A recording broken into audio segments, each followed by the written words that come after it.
அருமை சகோதர சகோதரிகளே, அல்லாஹ்வின் நல்லடியார்களே, கடன் என்பது நம்முடைய வாழ்வில் கவலையும் அதிக சுமையையும் கொண்டு செல்கிறது. கடன் நம்முடைய அத்தியாவசிய தேவைக்காக வாங்குகின்றோம். ஆனால் அந்த கடன் நமக்கு மிகப்பெரிய ஒரு மனதளவில் பாதிப்பை ஏற்படுத்துகிறது. இந்த கடன் அந்த நேரத்திலே அல்லாஹ்வின் தூதர் நபி ஸல்லல்லாஹு அலைஹி வஸல்லம் அவர்கள் இந்த துஆவை நீங்கள் ஓதுங்கள், இன்ஷா அல்லாஹ் அல்லாஹ் உங்களுக்கு பாதுகாப்பு கொடுப்பான் என்று கூறினார்கள்.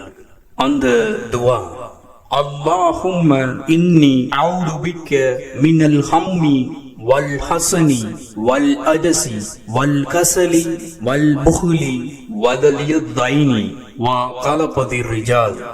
பொருள்: யா அல்லாஹ், கவலை, ஆழ்ந்த துக்கம், இயலாமை, சோம்பல், கஞ்சத்தனம், கடன் சுமை, மனித ஆதிக்கம் ஆகியவற்றிலிருந்து உன்னிடம் பாதுகாவல் தேடுகிறேன்.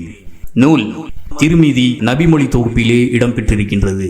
ஆகவே இந்த துஆவை நாம் அதிகம் ஓதி வந்தால் அல்லாஹ்வின் தூதர் நபி ஸல்லல்லாஹு அலைஹி வஸல்லம் அவர்கள் கூறியது போல இந்த கடன் சுமை மற்றும் மனதளவிலே ஏற்படக்கூடிய பிரச்சனைகளில் இருந்து அல்லாஹ் அனைத்து தீங்கிலிருந்தும் பாதுகாப்பு கொடுப்பான், இன்ஷா அல்லாஹ்.